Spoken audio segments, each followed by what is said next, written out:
Magandang araw kaibigan! Tuloy po kayo sa Felicidad's Channel. Sa mga kwento ng buhay at pag-ibig na hinalukay sa natatagong baul ni Felicidad. Pero bago po tayo magpatuloy, huwag niyo pong kalilimutan na i-like ang video, i-subscribe ang channel, at i-click ang notification bell para lagi kayong updated sa mga parating pa na upload.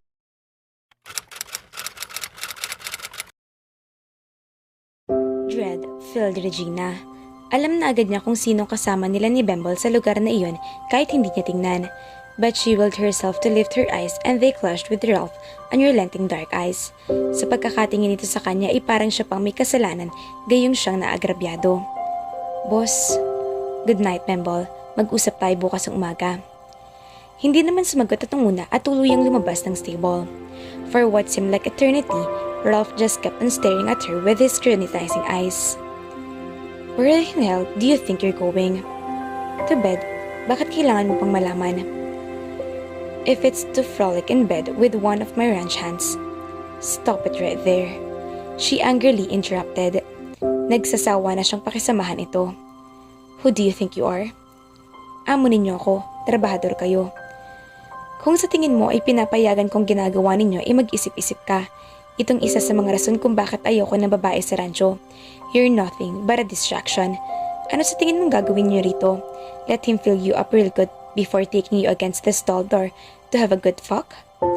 She was shaking with rage and couldn't stop herself from walking towards Ralph and giving him the slap of the century. Tumakbo siya ng mabilis, pero mas mabilis ito dahil nahagip siya nito at binuhat. Don't ever lift your hand against me. He moved in to take her lips roughly, but she turned her head just in time to feel his hot breath fan across her cheek. Her arms flayed wildly as she fought him for all she worth. Bumalik ang takot niya at muling nanlaban. Hindi siya makapapayag na makuha siya ni Aunt Bemol. Buong lakas na itinulak niya si Ralph at hindi naman siya biniko ng panalangin niya dahil nagkaroon siya ng ibayong lakas at nakawala siya mula rito. Dali-daling nagtatakbo siya palayo roon.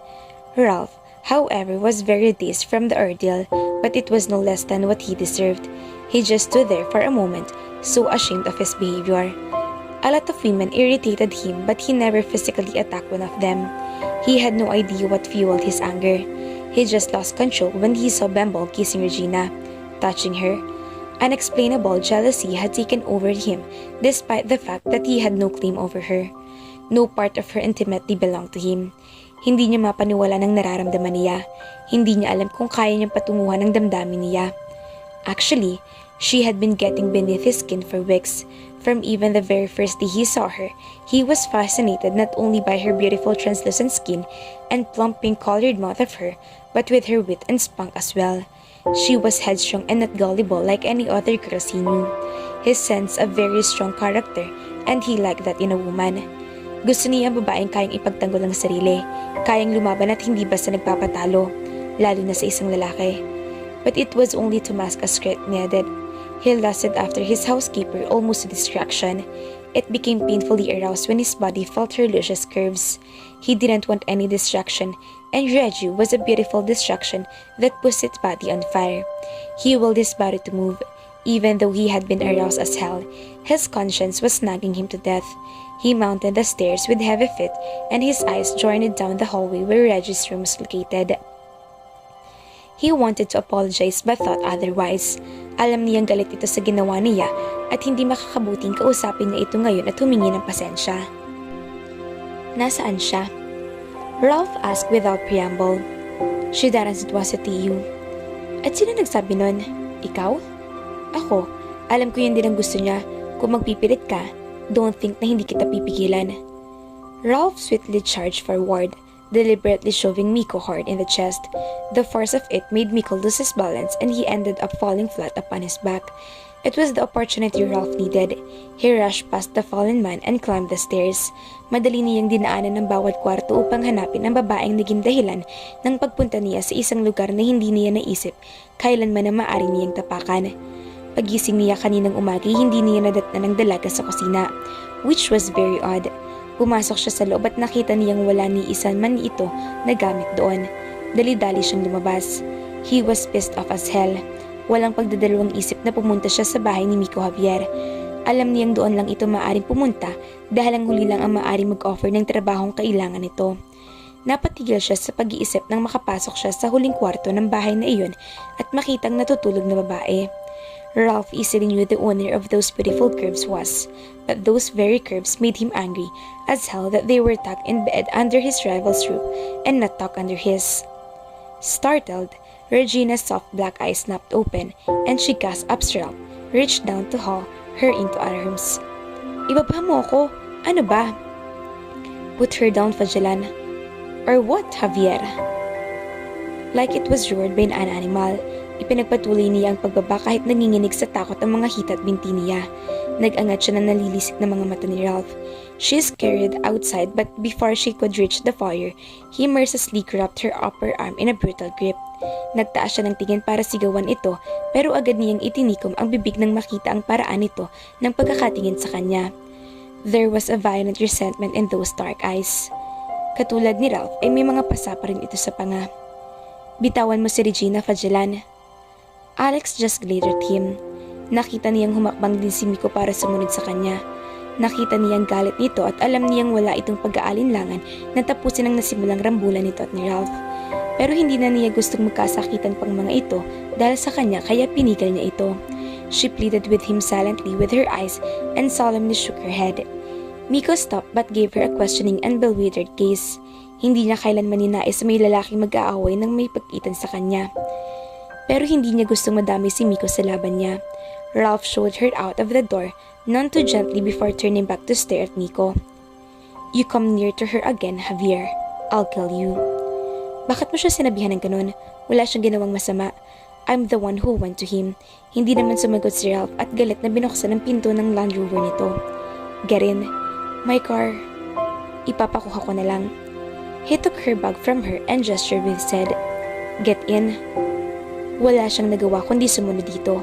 Alertong ikinabit niya ang seatbelt at baka maisip nito na paliparin ng sasakyan at malaman na lang niyang tumilapo na siya patungo sa windshield. She wouldn't give him the satisfaction to see the tears that formed in her eyes. They were tears of anger and pure frustration in dealing with a man like Ralph. She could fight him all she wanted to, but he gave as good as he got. Her reaction changed him indifference into uneasiness when he stopped the car on a field of grass that was part of the land he owned. Bakit ka huminto rito? We need to talk. Wala tayong dapat pag-usapan. Pababain mo ko. Why did you go to him? That sudden question caught her off guard. Bakit itinatanong nito yun sa kanya?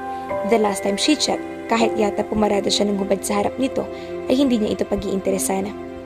It's none of your business what I do with my life. Karapatan ko magtanong, lalo na't nagtatrabaho ka sa akin. I'm not your employee anymore. I've already quit last night.